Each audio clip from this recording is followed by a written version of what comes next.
Chers téléspectateurs, bonsoir et bienvenue dans cette nouvelle édition du vendredi 19 août 2022. À la une de l'actualité, l'ambassadeur de l'Union européenne à Madagascar arrive au terme de sa mission et a dressé le bilan de ces 4 dernières années dans le pays devant la presse hier. Un bilan positif malgré quelques défis qui restent encore à relever, surtout sur le plan économique. Les détails avec Natera Koutmaf. L'ambassadeur de l'Union européenne à Madagascar, Giovanni Di Girolamo, a pris ses fonctions en 2018. Il arrive au terme de sa mission en tant qu'ambassadeur actuellement et dresse le bilan de son mandat dans le pays durant ces 4 ans. Une coopération fructueuse et un bilan positif selon lui, malgré les défis encore à relever pour le pays. Il a notamment évoqué la tenue de tous les ans, durant ces 4 ans, du dialogue politique entre l'Union européenne et l'État malagasy, mené par le président de la République et le Premier ministre.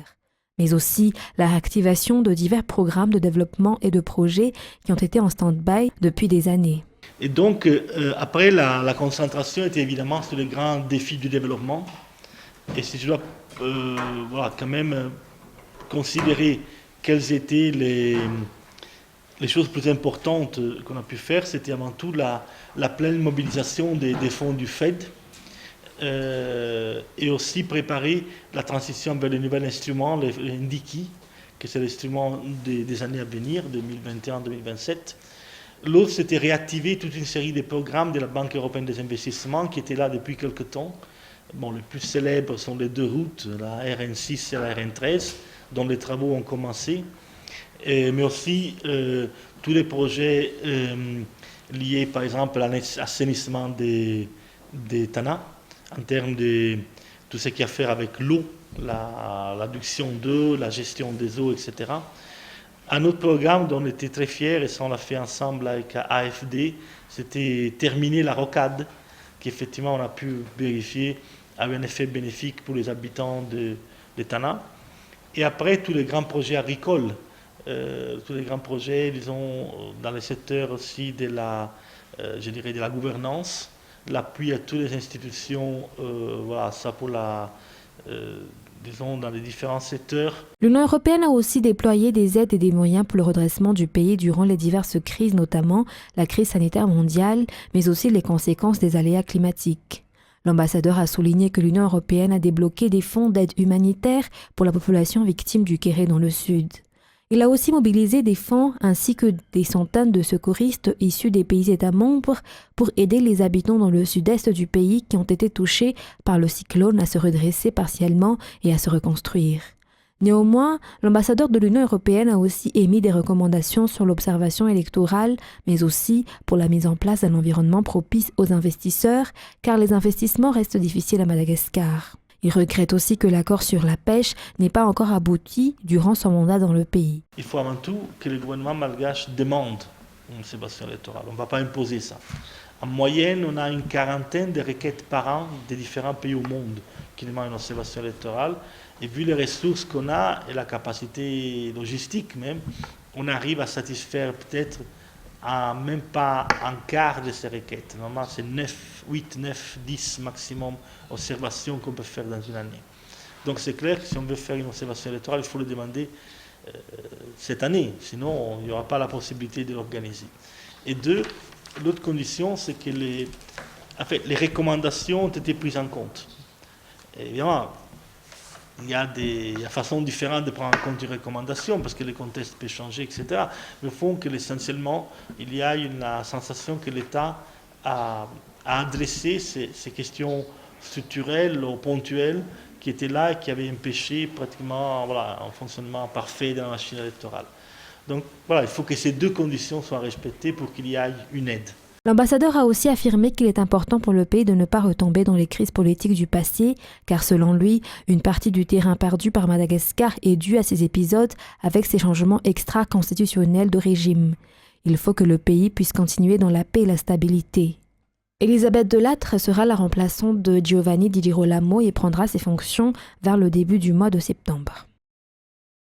Toujours en politique, complot et crime étaient prévus à travers la prise de photo de l'étiquette de la valise du président de la République à Paris. À part la prise de photo, on sait de sources proches de l'enquête qu'il s'agit d'un groupe d'opposants extrémistes dirigés par des personnes qui ont déjà voulu ôter la vie du président de la République Ange Razouel et menacer sa famille. Ils s'échangent également des informations sensibles concernant la famille du président de la République. Le point avec Sai Sylvain. Et Razan Tseenu, c'est l'auteur de la photo de l'étiquette de bagage du président de la République et qui a dévoilé l'information confidentielle. Il travaille comme chauffeur en France et lorsqu'il y a une délégation officielle venant de Madagascar en visite à Paris, et Razan Tseenu fait partie de ceux qu'on appelle. Mais derrière cette façade, c'est un espion. Selon des sources, il a lui-même reconnu lors de son audition à Paris. Lorsqu'il a eu la photo du bagage du président de la République, il l'a directement envoyée à son groupe d'extrémistes sur le réseau social. Marc Randjanis est le commanditaire de Razan Tseenu. Opposant, membre du team et qui plus est, haït le gouvernement, et ce dont on se souvient le plus de lui, c'est qu'il avait déjà essayé d'attenter à la vie au président de la République Ange Razouel lors de la transition le 3 mars 2011. Il a envoyé des hommes de main faire exploser une bombe au Marais Massaï lors du passage du cortège présidentiel à cette époque. Marc Randjanis a été sanctionné par le tribunal de Paris pour avoir attaqué l'ambassade malgache locale. Depuis 4 ans, sur le réseau social, on retrouve ce malgache de nationalité française en exil à l'étranger. Il y a réalisé une vidéo menaçant de mort le président de la République et sa famille. Il fut un temps où il est allé chez la femme et les enfants du président et a proféré des menaces. On sait aussi, lors de la fouille du téléphone de Razan Tseenu, que Marc Randjanis avait pris beaucoup d'informations sensibles, notamment à l'endroit où se rendra le président de la République, le lieu où vivent ses enfants. Aux dernières nouvelles, Razan Tseenu a été remis par les autorités françaises à l'ambassade de Madagascar et qu'il serait extradé prochainement au pays. Dans les actualités sociales, 14 000 bœufs à Tolaniar et à Mbossara Sud seront munis de boucles électroniques jusqu'en décembre 2022, selon les objectifs du ministère de l'Agriculture et de l'Élevage. Le processus de mise en place de ces boucles a suscité la réticence des éleveurs. C'est pour cette raison que le ministère de tutelle a effectué une sensibilisation sur place pour les rassurer et leur parler des avantages de cette technique. Judicaël Ranjanirin. La mise en place des boucles électroniques sur les bovins dans la partie sud de l'île sera accélérée. Pour ce faire, le directeur général de l'élevage et ses collègues se sont rendus à Mbossara Sud et Tolaniar pour renforcer et expliquer le LITS aux éleveurs. Cela a été un succès pour la municipalité d'Ampas Nampon. L'installation de boucles électroniques a eu lieu dans cette Fouktane. De telles descentes sont importantes, a déclaré le représentant de la région de Tolaniar, car de nombreux éleveurs sont encore réticents à ce sujet. L'objectif est d'installer plus de 14 000 boucles électroniques sur les bovins à travers Tolaniar et Mbossara Sud jusqu'à la fin de cette année, dont 6 700 à Tolaniar et 7 975 à Mbossara Sud. Le projet LITS est la voie la plus prometteuse pour surveiller les animaux qui vivent à Madagascar. Toutes les données concernant les bovidés, leur santé, leur origine ou leur propriétaire se trouvent à l'intérieur de la boucle d'oreille électronique. Ces données sont infalsifiables. Les descentes sur terrain se poursuivront, toujours selon les explications. Toujours dans le sud, 1250 jeunes et enfants ont bénéficié de l'enseignement appelé Life Skills, qui porte sur les connaissances générales nécessaires aux jeunes pour faire face à la vie quotidienne et préparer l'avenir cette année dans le district d'Ambuvumbe, région d'Anjouï. Life Skills est une campagne faite par les jeunes et cette activité complète les connaissances qui ne sont pas dispensées à l'école. Les journalistes Djeranje Amar et Asnara Fanzana ont assisté à une série de life skills dans le village d'Akili Mafait à Ambuvumbe aujourd'hui. Les enfants qui ont abandonné l'école à la suite de diverses difficultés constituent la majeure partie de ceux qui participent aux Life Skills, expérience qui apprend aux jeunes à être capables de faire face à la vie quotidienne. Des jeunes issus de 10 communes du district d'Ambuvumbe en bénéficient depuis 2017. Un Fouktan dans chaque commune est sélectionné et le Fouktan bénéficiaire change chaque année. Une attention particulière est portée sur les jeunes les plus vulnérables. 50 d'entre eux bénéficient du Life Skills. Cette participation est très utile pour les jeunes et leur a permis d'acquérir des connaissances. Par ailleurs, les formateurs admettent que la sensibilisation sur le mariage et les grossesses précoces manque. La collaboration du ministère de la Jeunesse et des Sports et de l'UNICEF a permis de développer Life Skills, une initiative qui sera mise en œuvre dans toute l'île, surtout dans les endroits où se trouvent des jeunes vulnérables. Retour à Tana pour le reste de l'actualité. La discorde entre le syndicat des employés de la PMF et le directeur général se poursuit. Lors de la réunion d'aujourd'hui, le syndicat a confirmé la demande de démission du directeur général. Selon eux, ce dernier veut mettre la PMF en faillite. De son côté, le DG affirme que ce dont on l'accuse est un projet en collaboration avec le gouvernement britannique et que la poursuite de ce projet dépend entièrement de la décision du gouvernement. C'est Sylvain Sech Andjanab. Lors de la réunion avec les représentants régionaux, le syndicat des travailleurs de l'APMF a fait savoir à ce dernier le mode de gestion de l'APMF. Selon eux, un accord a été trouvé par le directeur général de l'APMF avec le gouvernement britannique, l'introduction de la navigation par satellite. Le syndicat affirme que le problème réside dans le coût de ce satellite. De son côté, le directeur général de l'APMF soutient qu'il s'agit a priori d'un projet pilote. Ce sera une balise pour les petits bateaux et dont l'installation sera entièrement gratuite. 800 bateaux en bénéficieront. Grâce à ce satellite, la surveillance des bateaux ainsi que les sauvetages seront facilités. Par ailleurs, le DG a également démenti les propos concernant le coût de ce satellite qui serait de 25 millions de dollars par an. Toujours selon lui, la poursuite de ce projet dépend entièrement de la décision gouvernementale. Dans ce prochain reportage, nous allons vous présenter une adolescente de 12 ans qui s'intéresse à la peinture. Elle est classée comme professionnelle et ses œuvres n'ont rien à envier de celles des autres artistes comme elle. Khalaïsan Dinara, une adolescente de 12 ans, adore peindre, dessiner et créer des œuvres d'art depuis qu'elle est toute petite. Ce n'est qu'en 2017 qu'elle intègre un centre spécialisé qui enseigne la peinture. Elle s'inspire de la nature, des paysages et des animaux dans ses créations.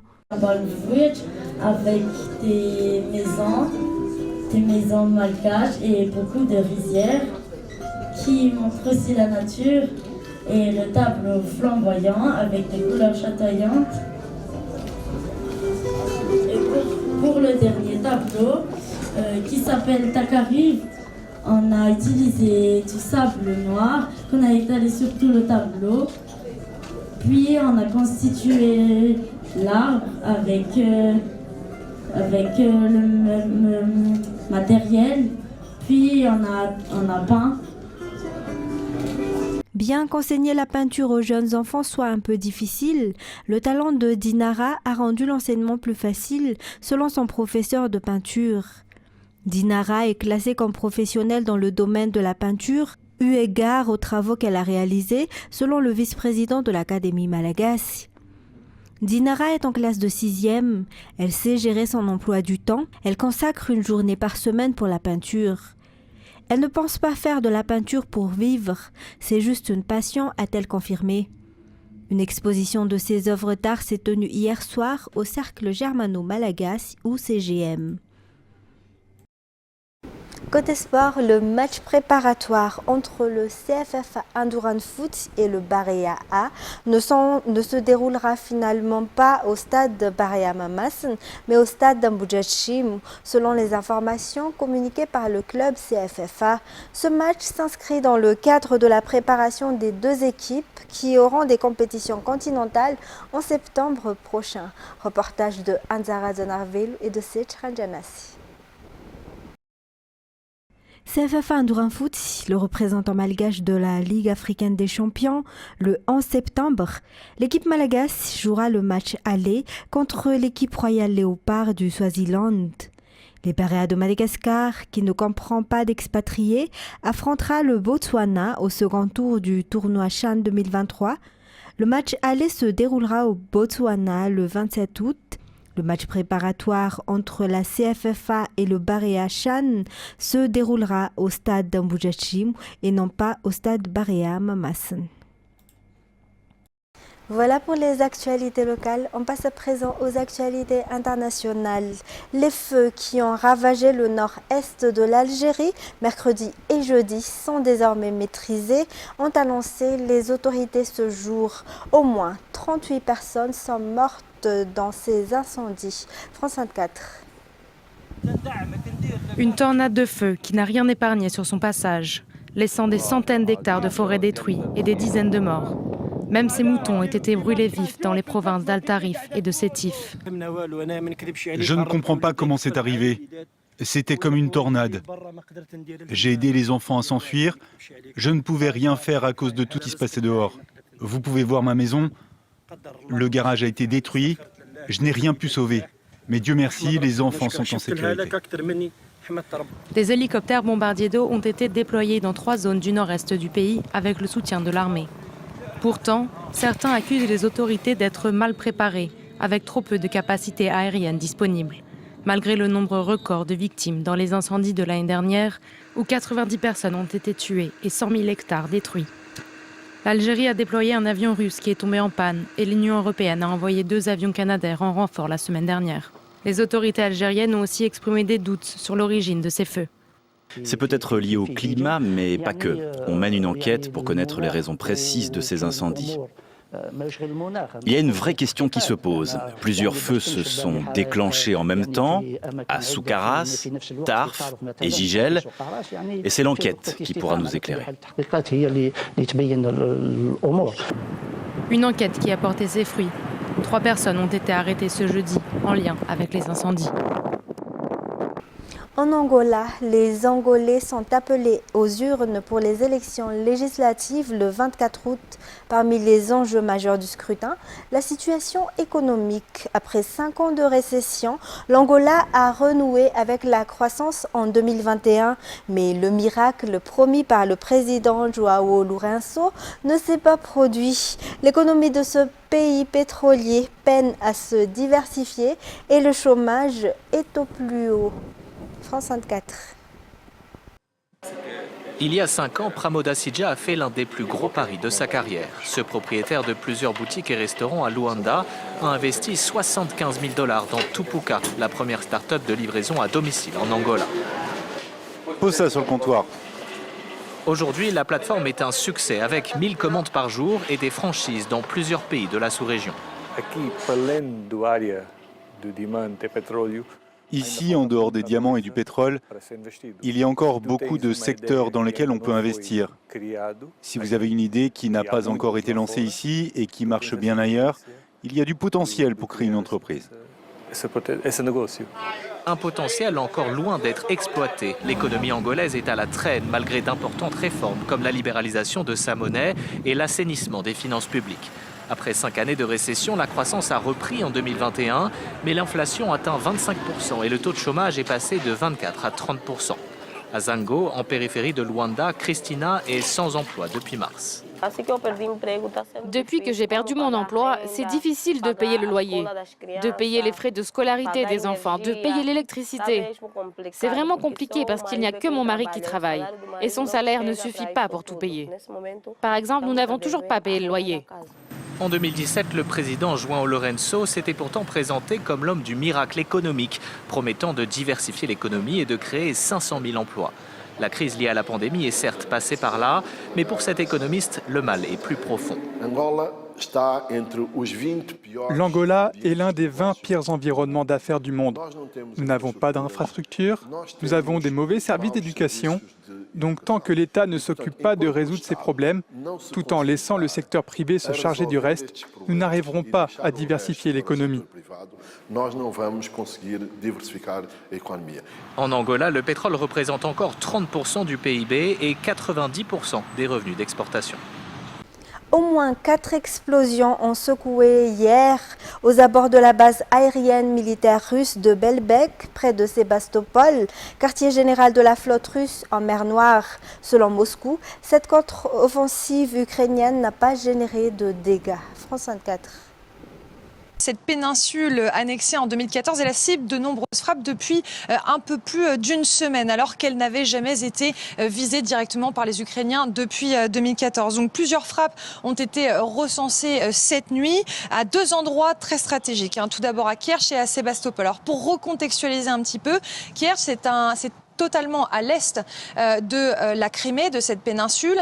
Et si les Ukrainiens frappent bien cet endroit, car ils ne revendiquent jamais les frappes, mais qui d'autre pour tenter d'attaquer la Crimée, qui est donc une base arrière de la Russie qui sert à réapprovisionner ses troupes dans le sud de l'Ukraine qu'elle occupe pour le moment, eh bien, le pont de Kerch, s'il est frappé et s'il est visé en tout cas, c'est pour 2 raisons. La première, elle est évidemment stratégique. C'est un pont de 18 km de long qui est le seul qui relie l'Ukraine à la Russie et qui donc permet d'approvisionner les forces russes dans le sud de l'Ukraine via la Crimée. Le deuxième point, c'est qu'il est très symbolique ce pont, puisque pendant des années, l'Ukraine et la Russie avaient tenté conjointement d'en créer un, notamment sous Medvedev. Et puis il y a eu 2014 et la guerre est passée par là. Alors Poutine a décidé de relancer la construction de ce pont et il l'a inauguré en grande pompe en 2018, histoire de marquer le territoire, d'expliquer que la Crimée était bel et bien à lui.